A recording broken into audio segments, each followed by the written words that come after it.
So, done. Hello. Yeah, I'll- thank you. Hello, everyone. Good morning or good evening, depends on your time zone.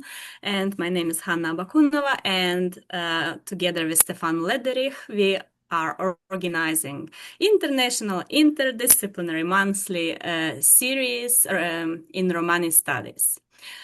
And of course, there are two organizations, the Roma Foundation and the Institute for Russian and Eurasian Studies, Uppsala University, Sweden.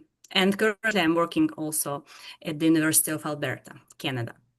And just a couple of words that last time we had a speaker, Professor Vladimir Solonari, who talked about Romanians and the genocide of Roma in Transnistria. And I can see now the advertisement for his upcoming in June book, which is titled Uniformed Murderers, Romanian Army and Gendarmerie as Tools of Genocide. And it will come published by Cornell University Press in June this year. And huge congratulations to Vladimir. And today we have a very, very interesting topic and an amazing speaker. And I will start with the topic. It's the book presentation. Actually, this year is the second book presentation. And the book title is Kaale Belongings and Evangelical Becomings, an Ethnography of Finnish Roma. And this is the first time when we speak about Finnish Roma, but not the first time when we speak about Scandinavia. But Finland is in place first time, and also connection to religion. And our speaker today is Dr. Raluca Bianca Roman, who is an amazing scholar and so many years in the field of social anthropology. Now she is a lecturer in the School of History, Anthropology, Philosophy and Politics at Queen's University Belfast, which is Northern Ireland. And previously, she worked at St. Andrews University, or University of St. Andrews in Scotland. Her research explores the intersections of religion, migration, ethnicity, and social mobilization among Roma communities in Europe, drawing on long-term ethnographic work in Finland and Romania. And Raluca is originally from Romania and spent so many years researching in Finland. And actually, this of course, native Romanian language, of course, English, but also amazing Finnish, which is extremely difficult language. And more recently, Raluca's work has focused on the structural inequalities affecting Gypsy, Roma, and travelers communities in the UK, particularly barriers to accessing higher education and widening participation. And alongside her academic research, she has also collaborated with Roma families in Belfast on a documentary exploring the educational aspirations and experiences of Roma children. And it's how always our academic research goes publicly and becomes available for larger audience, and particularly including Roma. So, Raluca, I'm very happy to see you here after so many years, and I congratulate you with the published book, and the floor is yours. Thank you so much. Those are such kind words. I wish I could live up to those words. I think I'm just very pleased to be here, and thank you for giving me this opportunity. I know you've asked me several times before, and every time something came up, so I'm just very happy to finally be able to talk about this. And also to be able to talk about something that has been in the works for a very, very long time. So this book that I'm going to present, so this will be a book presentation. So what I want to do is guide you through the aspects of the book, the structure of the book, but also the main aspects that I kind of wanted to put forward through the work that I've done, and the things that I think it adds to discussions, to debates around religiosity, mobilization, belonging, and different aspects in relation specifically to a community that I've worked with for over 12 years now.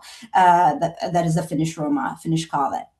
So I'll begin by saying that I have a lot of people to thank for supporting me on this. Amongst them, my PhD supervisor Paloma Gai Blasco, Sofia Zahova, who's here and is one of the series editor for the book, Professor Elena Mariushakova and Veselin Popov, and of course all the Kaale families that are just an integral part of this, and it wouldn't exist without it. So just for the grace that they've given me and the fact that they've allowed me into their lives, and this is very much the product of actually living and experiencing life with them, and the knowledge is really contextualized by that experience. So I'll just begin by saying that this book is a product of my doctoral fieldwork that is combined then with a longer term perspective on kind of historical shapings of evangelical movements among Roma in Finland in particular, and how this was intrinsically connected to spaces of social mobilization in slightly different ways that began in early 20th century. So I'll talk a little bit about that when I talk about the evangelical aspect of the book. But then if we can move the slide to this, the next one. I have no control over the slides right now, so I'm reliant on the goodwill of people on the screen. So basically, for those of you that are not familiar with Kaale at all, Finnish Kaale are essentially an indigenous Roma community in Finland. They're Finland's Romani population, obviously among the many millions of Roma people that live in Europe. And there's very, unreliable data as usual in terms of the proportion of Finnish Roma and Finnish Kaale in Finland. But approximately 10,000 are thought to be living in Finland, 3,000 more in Sweden. I wouldn't kind of put too much emphasis on the numbers, but I would just kind of gives you a sense of the proportion overall. They're recognized as one of the two traditional minorities in the country, alongside the Sami, which gives particular rights to the community, including cultural, linguistic, and other types of traditional minority rights within the country, and also a historical perspective, right? Because their presence in the country has been noted as early as 1500s. Most members currently speak Finnish as their main language of conversation, and usually they don't speak fluently Romani language. There are, older individuals that I've met that would still be very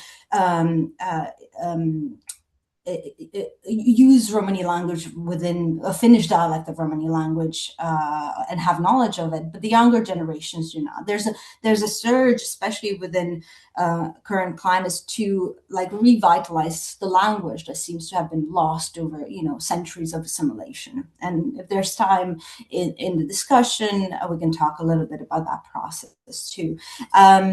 But part of actually what I want to talk a little bit more about is the evangelical aspect of the book, primarily because that was the focus of my field work and my research overall. And especially over the past 40, 50 years, a large number of Kaale families, individuals have converted to Pentecostalism and kind of, charismatic movements within the country from the Lutheran State Church. So they had belonged to the Lutheran State Church, and conversion to Pentecostalism or evangelism unfolded. I'll talk a little bit maybe in the second part when I talk about evangelical becomings, because I say Pentecostalism, but it's a very kind of loose understanding. We have a kind of, it's not necessarily emphasizing doctrine of Pentecostalism, but the process of being born again is the one that is emphasized. So it's kind of can be seen as a process of kind of becoming an evangelical, which is why the title of the book itself. And lastly, lastly in terms of the book structure, as I'll present in a second, is I was very interested in especially in the missionary work that most of my interlocutors were connected with, even when they were not directly engaged with, and a lot of the missionary work that they were conducting in among Roma communities elsewhere that is Central and Eastern Europe. I focus primarily on Romania because that's where I traveled with my my friends and my interlocutors, but they would do missionary work in Latvia, Estonia, other parts of Central and Eastern Europe as well. So it's not a kind of a unique case that I'll be presenting. It's actually one parcel of a larger network that is being formed, that has been formed for many, many years. So if we can move to the next slide, please. So the structure of the book, and this is kind of like where I kept a little bit of like, I wanted to have a balance in how I presented two things, because they were intended to be a mirror of one another, and they were intended to kind of speak to one another. And if you can't see it really well in the screen, I'll kind of guide you through it. So the book is shaped in two parts. So it's kind of structured in two parts. The first part really looks at aspects of community belonging, aspects of shaping identity as a Finnish Kaale, and as a Kaale within majority non-Kaale society, and also the connection with one's kin and with the members of the society that you inhabit. So basically more kind of classically thinking about the ethnography of community belonging or identity construction within among the individuals that I worked with. Whereas the second part kind of adds to it. They're not totally separated, but look specifically at the process of evangelicalism, conversion, and the aspects that, say, religion adds within those dynamics of community identity. And they're not separated, even though the sections are separated, they overlap. But that seemed to me like an interesting way to kind of present the entanglement of the two as they unfolded. And structurally kind of allow a conversation to develop.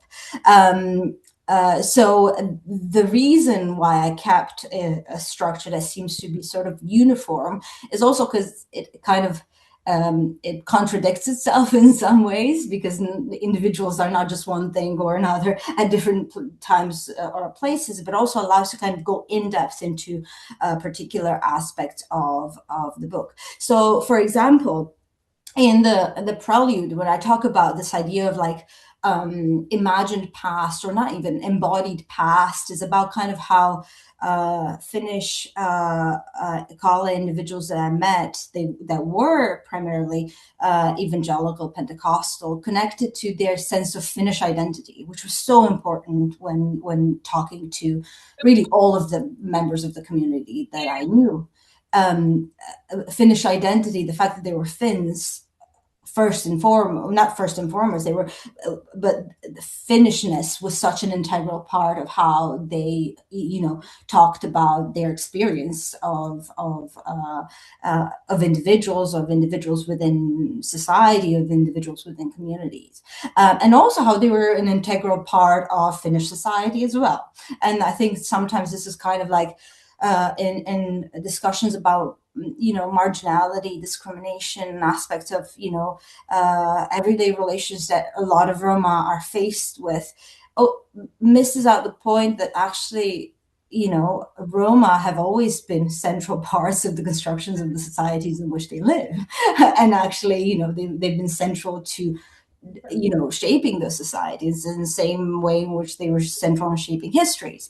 And for the families that I worked with and then I lived with, this was always a kind of a very clear thing that came out of conversation and discussions that were had. At the same time, it was also a process of constructing an identity as separate or kind of like distinct within Finnish society. And this is really where like the first section of the book kind of struggles with, I think hopefully in a constructive way, because it looks at kind of these seemingly kind of contrasting points of views, but at the same time they're not seen as contradictions for the people that live So if we can move to the next slide, because what I'll do is just guide you through some of the themes that come up in my book and how this is shaped.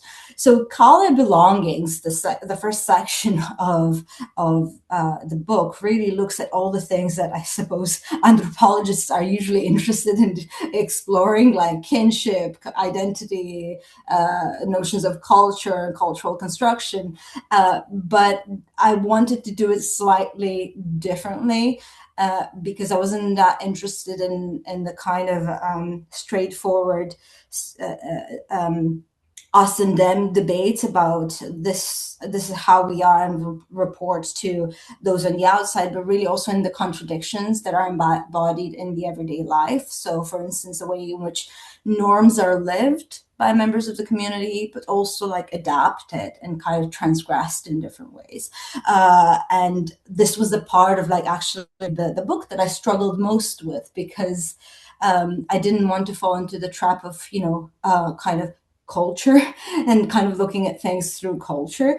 But at the same time, culture was an incredibly important concept that they used in everyday life for addressing who they were. So kulturi, the idea of our culture, was recurrently presented by the members of the community that I worked with as integral to who they were. So it's about kind of exploring those aspects of it. So if you go to the next slide,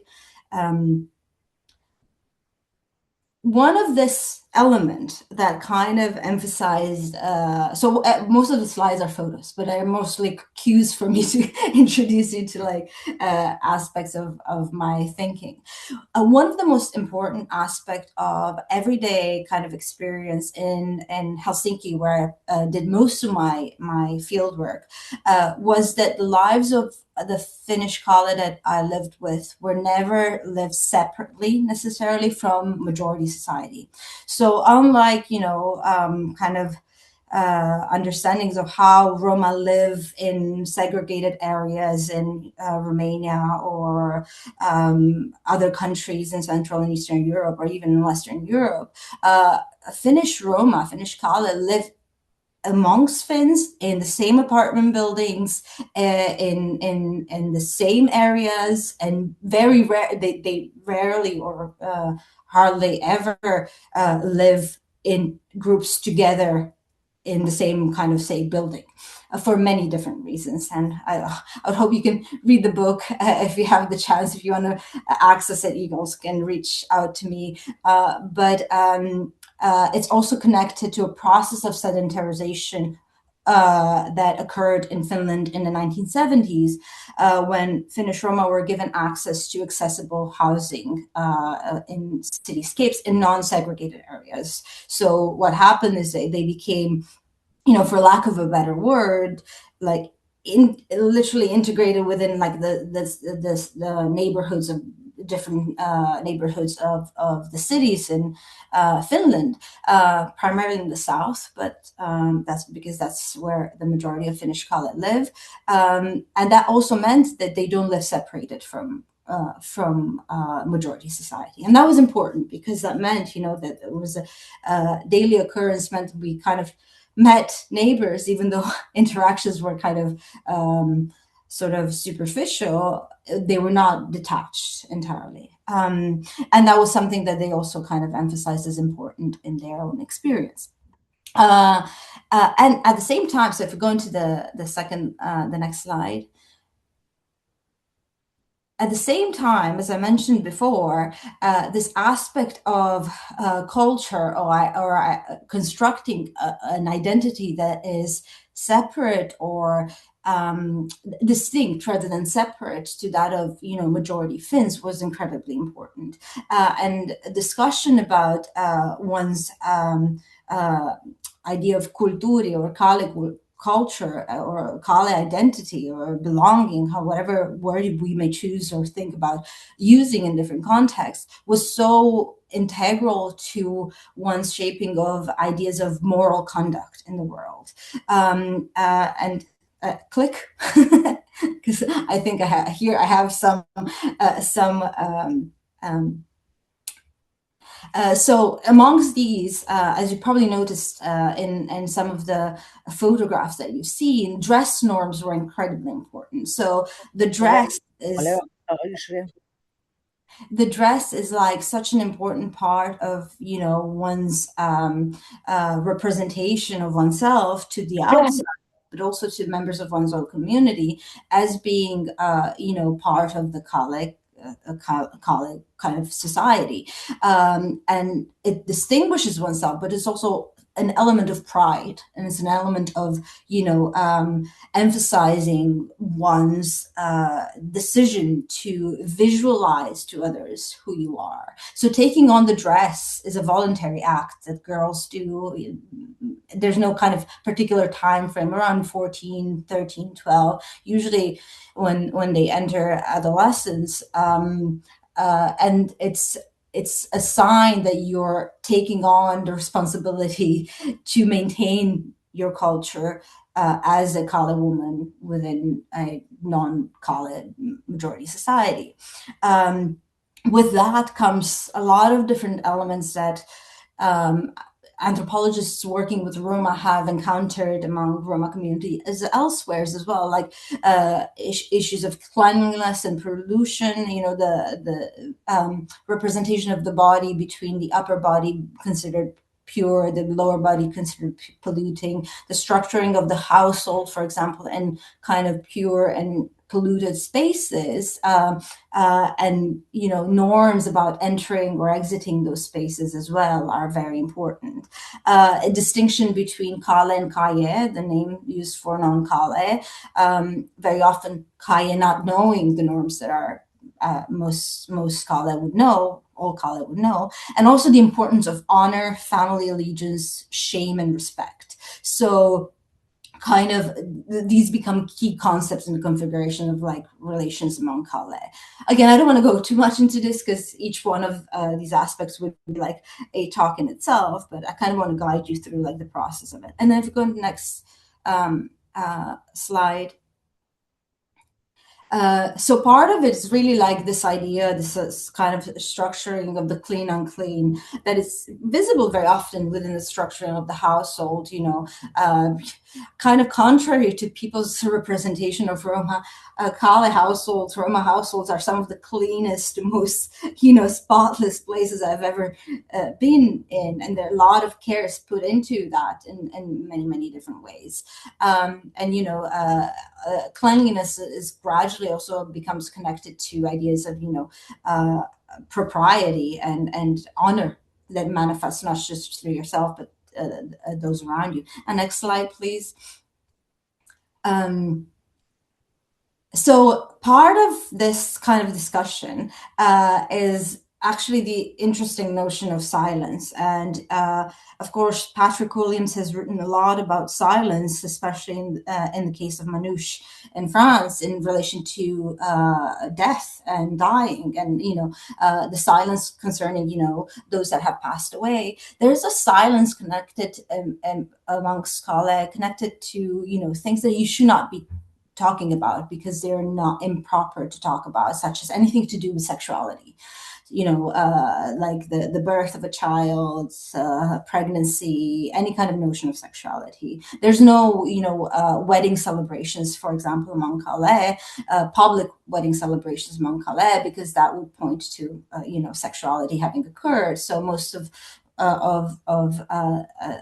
the young and older Kaale that I knew that kind of formed partnerships did so through elopement. So eloping and coming back, and then you just gradually integrate as seen as being a couple, but not formalized, you know, amongst your kin. You can formalize it, say, by signing the documents at the city hall, but that's done not in the presence of your kin. So you, unlike, you know, I suppose communities that are often presented, Roma communities are often presented as emphasizing, you know, the wedding as a moment, as a crucial moment in a life transition. This does not occur among Kaale. And that connects to this kind of notion of silence as kind of a key part of the first part of the book that I talk about, silence as being kind of structuring social relations in different ways.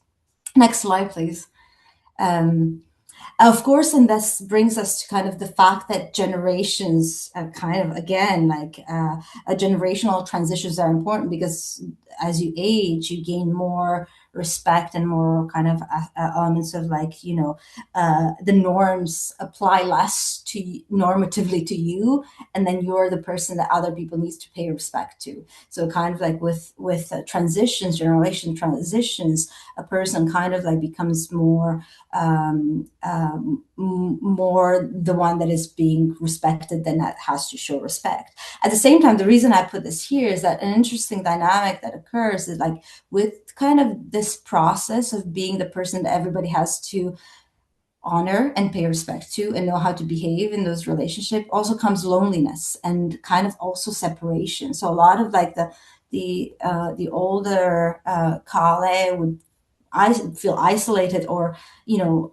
sometimes isolate themselves or in order to make the lives of the younger uh, um, family easier so they don't have to kind of constantly abide by the norms in their presence. Again, like I'm happy to talk about this more in the Q&A when it comes to it, but it's very kind of intrinsic connected to age, gender, and, you know, embodiment of these norms, like how they work. Next slide, please. And then the last part of the first section is a one that I found uh, incredibly important to write about, but also incredibly hard, because within all these notions about the Kaale are artists who wear a certain kind of dress, that abide by certain norms, and the way in which they describe themselves to one another and to myself, and you know, I suppose, you know, historically anthropologists have written about Kaale is an emphasis on, you know, culture as, you know, performative in those aspects.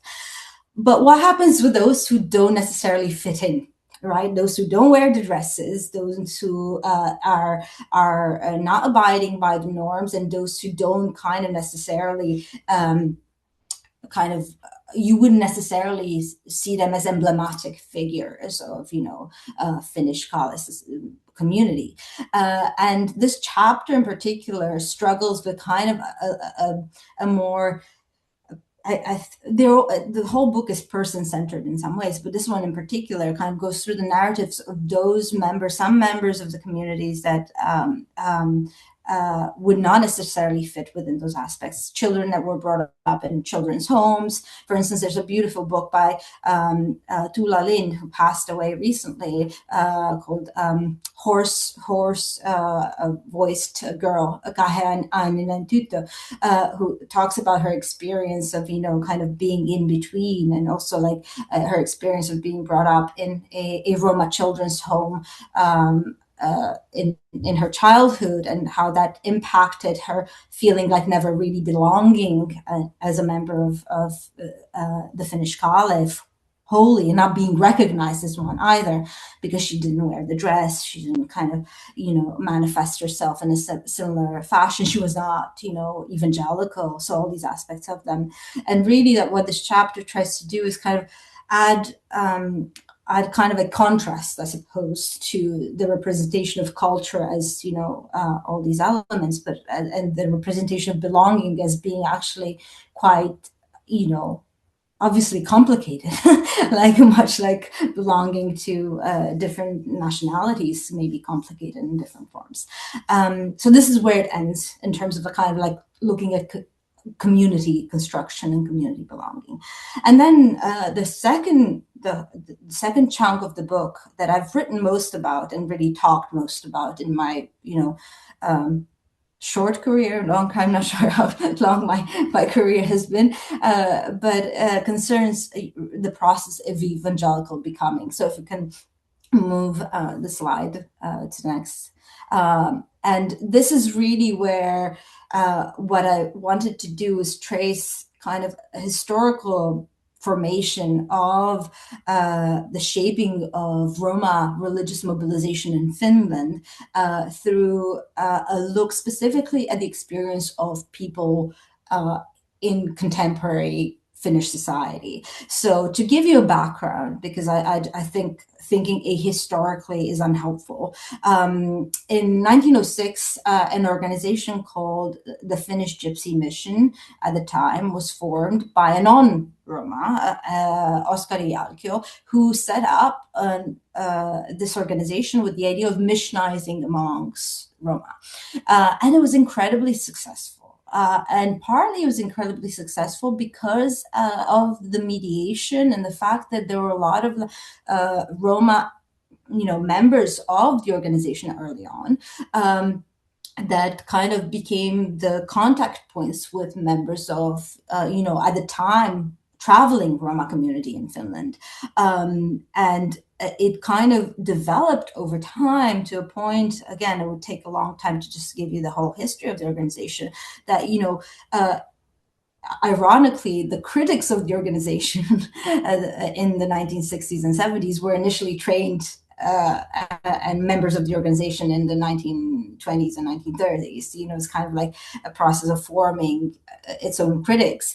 But gradually, it went from being a non-Roma-led organization to being entirely Roma-led presently, having a management board that is made up entirely of Finnish Roma, Finnish Kaale, and within its midst has things like, Roma children's homes, projects that are developed within the country, social outreach initiatives in different forms.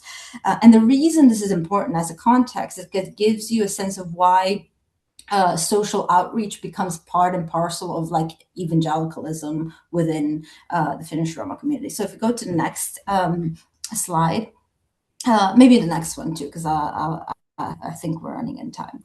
And this kind of partly is entangled with, elements that I mentioned before in relation to ideas of norms that are embodied, whereas women are the kind of visual representation of culture to the outside, and men as well have a cue to play, but how those gender dynamics become almost connected to evangelical processes of conversion that almost support one another, especially when you're looking at ideas of hierarchy and norms that apply to women as opposed to men, or sometimes they become entangled. Again, it's kind of really complex, and I would like to kind of be able to talk about it, maybe if you have questions in the Q&A.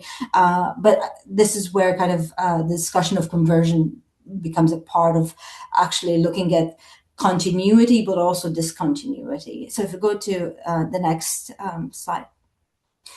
So this is where it takes me to the last part that I actually want to talk about in relation to the evangelical aspect of becoming within among the Finnish Roma, is the role that evangelicalism has played in social outreach, not just within their own community, that is through missionary work or kind of conversion work done among Finnish Roma, but actually social outreach that reaches beyond the boundaries of the nation state. So through missionary projects and community projects conducted in countries like Romania and places like Romania, where contact points are established, have been established since early 1990s. So 1991, I believe, was the first mission that was developed, that basically continued over time, and the relationship between Finnish Roma missionaries and Romanian Roma villagers or pastors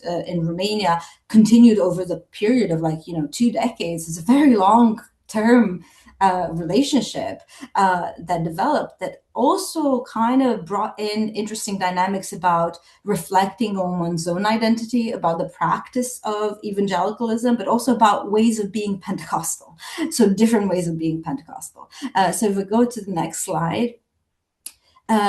Because what happens within these kind of missionary travels, and I have to say, all of the missionaries that I've worked with save their money save their time, literally, in the sense like they would reserve their holiday period in advance and basically plan their trips to, in this case, Romania, a year in advance. And they would invest a lot to be able to travel there. And they would travel sometimes by vans, say going from Finland to Sweden to Germany to Slovakia to Hungary, and then finally reaching the destination in Romania, through which is a pretty long journey to go into and embark on, in order to kind of bring, sometimes goods, sometimes things like, food from Finland. Sometimes there would be knitted socks that, members of the churches that they belonged to would make. And again, one thing that I forgot to mention, unlike Roma in other, countries, especially Romania, that I know better, Finnish Roma do not belong to separate churches to majority Finns. And that was incredibly important for them again. And that was one of the interesting aspects when encountering kind of different communities of Roma Pentecostals in Romania. Didn't really make sense to them, because most of the Romanian Roma Pentecostals would have separate churches to majority Romanian Pentecostals. So they would be ethnic, I suppose, churches, as opposed to the experience that Finnish Roma missionaries had back home. And kind of that's a process of really encountering different manifestations of one's understanding of Roma culture, one's understanding of even kind of faith in practice, of, doctrinal kind of aspects of it, that really kind of complicated the context on the ground. At the same time, what I think is really important and really interesting to think about is how actually these Roma-led micro projects actually do something that a lot of, I suppose, wider transnational projects don't. That is leading people to encounter one another personally and establish long-term relationships, and sometimes really kind of create change on the ground. So a lot of Finnish Roma missionaries would emphasize the importance of setting up, say, after school clubs for children to go and learn to read, how to write in Romania, to be able to engage with, the biblical texts better, but also as a pathway to progress. So they had a very, developmental understanding of what education is, what kind of development is, that they kind of brought with them on the ground. That sometimes actually, I would have to say, the local pastors would not agree with necessarily, and that created sometimes tension, sometimes kind of animosity. I wouldn't call animosity, but kind of contrasting points of views. But what was really interesting is that they always made space for conversation and self-reflection, and I think that's really what's kind of engaging about it. So next slide, please.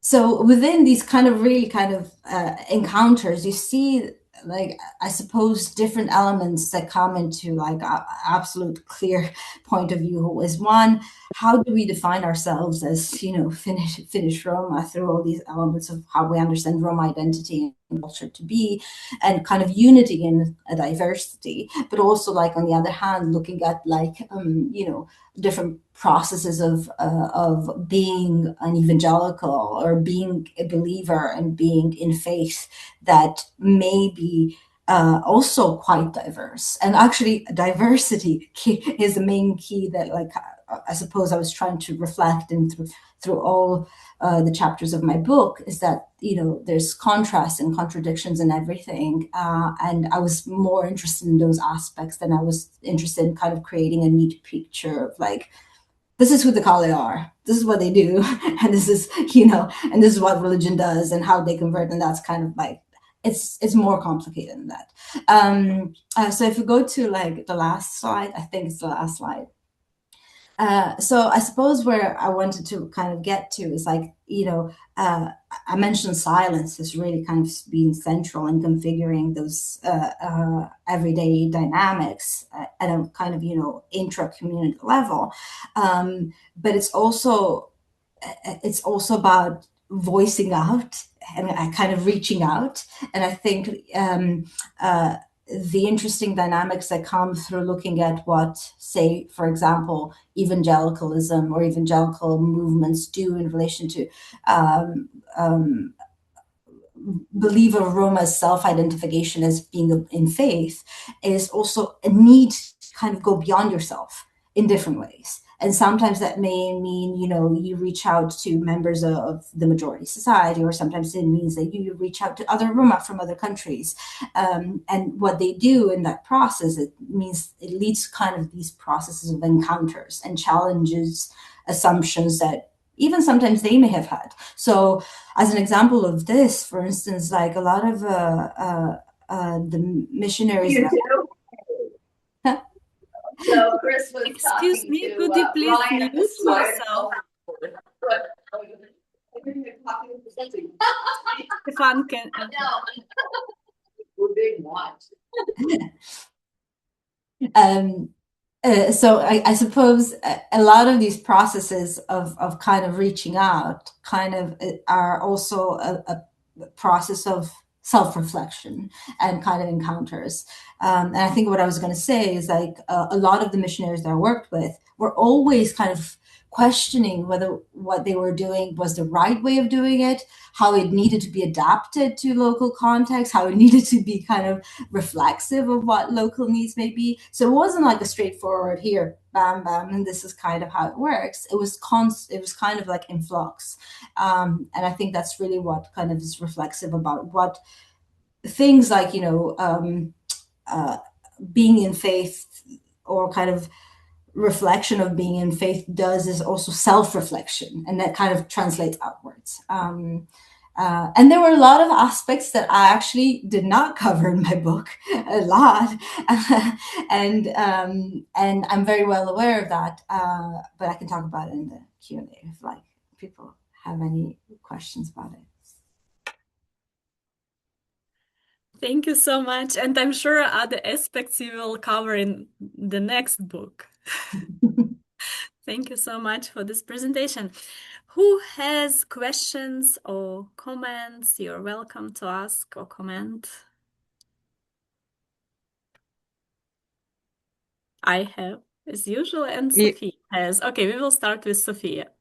Yeah, thank you, Raluca, so much for presenting the book and reminding how interesting it was. I'm interested in the current discourse about revitalization and language revitalization, and you hinted that you might add something during the discussion, so I just want to invite you on that.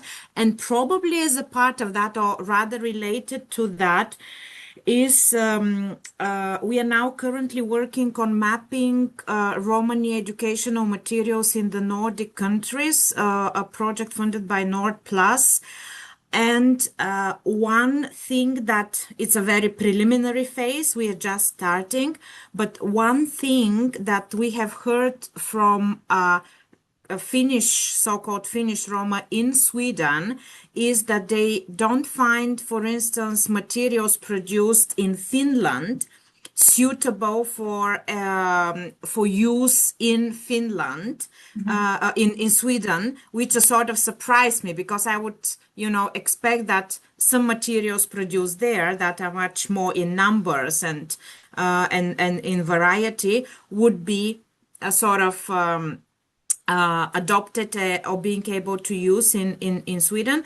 So probably as part of this, anything on the relation with the community in Sweden, how from both sides, if you have any like observations, of course, because I'm aware this goes a bit beyond the book.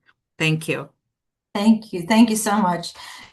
Sophia had many comments on my book throughout it, so she's played a key part, and actually, like hopefully making it better than it was.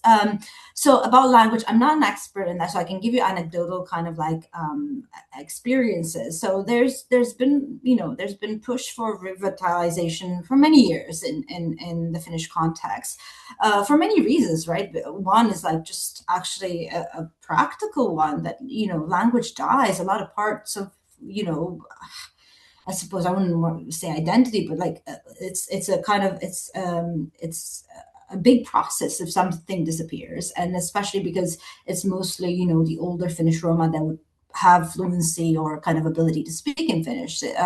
Younger ones would know words and Romani, sorry. Younger ones would know some words but not necessarily be able to converse. Now the trick with that has been, how this revitalization occurs. And the problem would be then if Finnish Romani is being taught within, say, university settings or school settings, it becomes a public domain, which becomes a problematic because Finnish Romani is the language of the Finnish Roma, and that's something that throughout history, was also a survival mechanism, and also a process by which it kind of allowed them to be able to communicate in ways that the outside wouldn't infringe upon them. So to give it away in some ways becomes problematic. So at least from discussions that I was part of, just by being there, it was kind of not a straightforward thing, and people had different feelings about it, mixed feelings about it becoming public. Of course, people wouldn't have mixed feelings about its revival, but about how that process of revival occurs, if that makes sense. So that's one thing. The other thing is that interesting is that a lot of the Finnish Romani is a particular dialect, right? So it's not like, you're talking about Romani as a monolithic thing. A lot of the Finnish Roma missionaries that I worked with were also very interested in learning what they called as the Central Eastern European dialect of Romani, because that would be more useful for them when they conduct missionary work. Because if they go to Central and Eastern Europe, that would be practically more useful. So a lot of them enrolled in University of Helsinki courses, for example, to learn Romani language, but the Romani language, not the Finnish Romani language necessarily, but also the Romani language spoken, within Central and Eastern European countries. So that's part of like the language I can speak to. In terms of like of Sweden, Finland, well, there's obviously very strong connection between Finnish Roma in Finland and Finnish Roma in Sweden, partly because a lot of their relatives live in Sweden. Almost all of the Finnish Roma that I met in Finland had some relatives that lived in Sweden.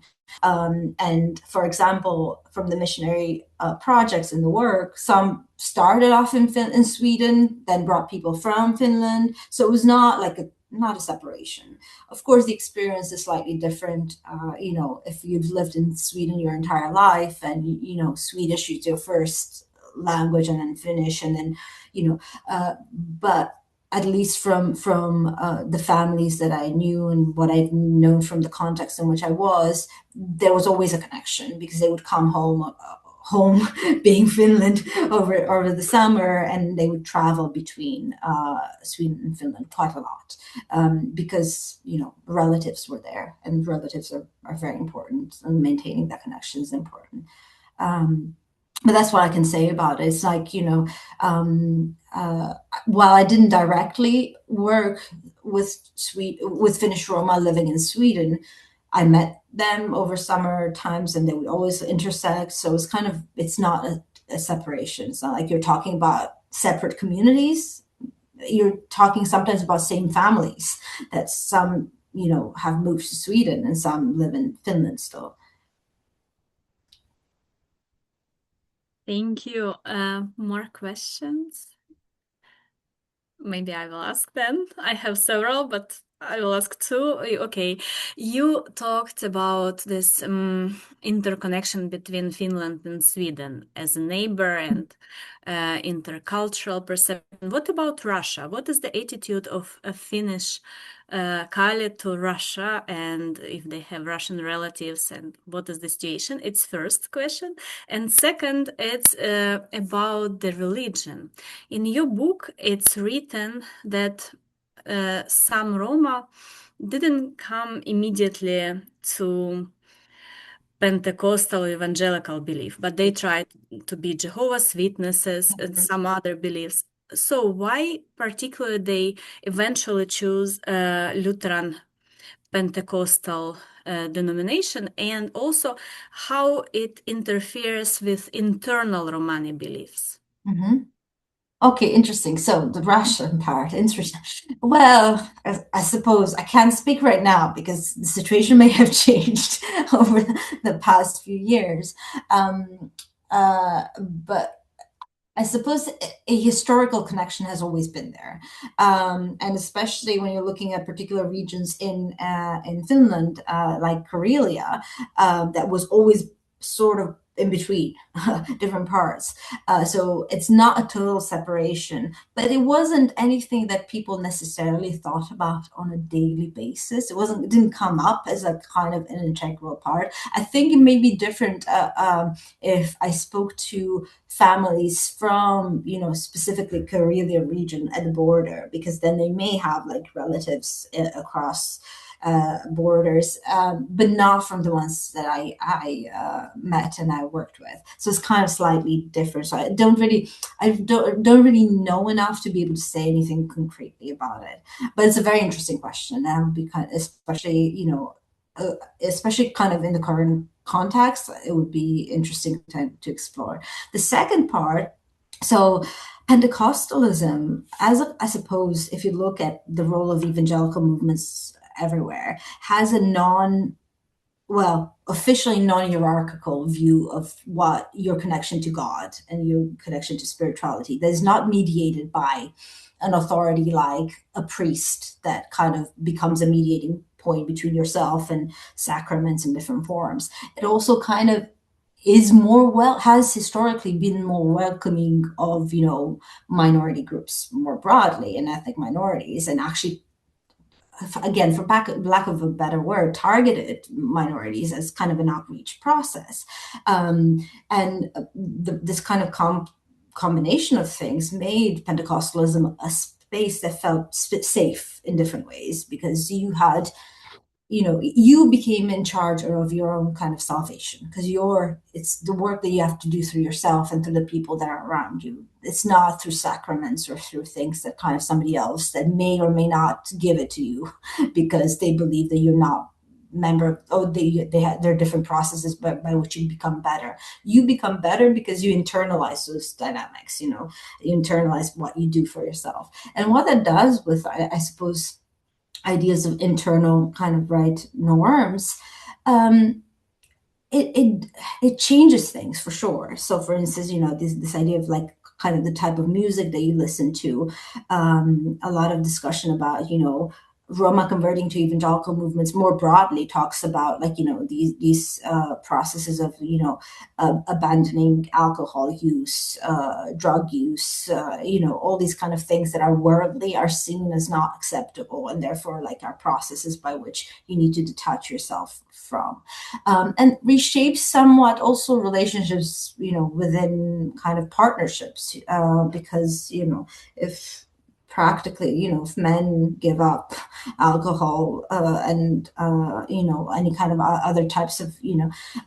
behaviors, it means that they will likely be the preferred partners for Roma women, for the Finnish Roma women. So because they would treat them better, and they would be like in better, and that's been kind of like, it's not unique to Finnish Kaale. It's kind of been discussed, amongst the Spanish Gitanos and among other communities as well. But of course, it also creates some sort of tensions within the community too, because then those who are not converted, where do they belong, and how what dynamics occur there? And it's not it's the last thing that I didn't mention here is like it's not a process of going from here to here, and then you're not converted, and then you're converted, and then you're forever converted. A lot of the people that I spoke to went back and forth because being a believer is a struggle. It's a struggle with yourself to live up to those expectations of of your faith and of yourself within faith. So unlike the discussions about conversion as being a complete forgetfulness of the past and suddenly you become a new person, yes and no, because you kind of things come back all the time, and it doesn't mean you're always going to be a believer in any kind of back and forth motion. So I have one chapter in which I talk about that as well, kind of like this process of becoming evangelical or becoming a believer is a struggle. It's not like and it's meant to be a struggle in some ways, my interlocutors would say, because if it's easy, then it kind of has to kind of come with like an experience of that sort. Thank you so much, Stefan. Oh, You are muted. You are muted. Let me unmute myself. Yeah. Raluca Roma and Finnish Roma, very little connections. But Reizende and Finnish Roma, Kaale, they are very late because actually they came from there. I mean, they were deported from there. And between the Baltic Roma and the Reizende, there are quite a lot of connections also. So the Swedish space was much more important than the Russian space in terms of relation between these groups, at least from my Raluca knowledge and Latviska Roma knowledge. And probably with the Estonian Roma who were killed during World War II, these were very much related to the Finnish Kaale. Yeah, I think that's part. Yeah, that's part of it. It's so much more the connection, even historically, between Sweden and Finland. It's like it's there, it's like on an everyday basis, So you can't kind of. Sometimes I'm a bit nasty and I tell the Finns that they're Russian-speaking Swedes. Okay, we are a little bit running out of time. 1 minute. Raluca, do we have a couple of more minutes or you should go? Yeah, no, like if there's another question, I'm happy to answer. Somebody has another question or comments? I have another question, then I will take the opportunity to ask. How the Finnish Roma, what is the attitude of the Finnish Roma Kaale, particularly to intermarriages, marriages with non-Kaale? Well, I suppose I can't talk about like an attitude that is, universal, generalized. I can just speak about like kind of from experience. It's well, unlikely, unlikely like an open one, but that's not to say that cases do not exist and those partnerships are not accepted. So I suppose it's about learning the norms of the Kaale community when somebody enters within a partnership with a Kaale man or woman, and then by abiding by those norms, you can gradually become part of it. And actually, Henry Hedman, he's a Romani scholar from Finland, a linguist as well. He's just overall just an amazing person, but also he has written a PhD thesis specifically on that topic, on marriages between Roma and non-Roma within the Finnish Roma context. And if anything, I would point you to to that dissertation because one, he speaks with more authority on that, and I think it's not a black and white situation. And I think while perhaps it may be frowned upon, it's not inexistent, and there are processes by which that occurs. I knew a few kind of contexts and families in which there was mixed marriages, and those situations, usually the partner would abide by the norms of the Roma community, and that would be kind of, part of showing respect, but also kind of being accepted. Thank you so much. Other comments, questions? If no, then thank you so much, Raluca, for Thanks. giving us such excellent presentation, so interesting and informative. And I encourage everyone to read the book. It's very easy to read. It's very interesting. It's like, because I have read, I can tell you, it's like going into stories, but with some particular passion from author, which I can see through the text, but also with a very deep understanding of nuances. So, Oh, thank you. Thanks so much. at least that's my opinion. I think I was trying to emphasize complication and nuances, but you never really know how that goes into like too much relativity. But I do believe that actually when we're looking at kind of contrasting points also allows us to speak about, I suppose, things that are there, and nothing is black and white. And I think there's a lot of like the gray in between is way more interesting than this. It is clearly read as nuanced history with a lot of thinking about and giving very different examples and cases, sometimes contradicting to each other. And again, it provokes new thoughts. So I hope many people can read, and thank you so much. And our next talk will be, as usual, next month in the end of April.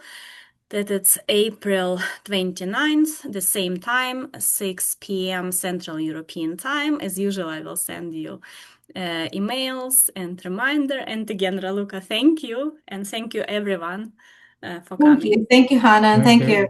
everyone. Bye. Bye-bye.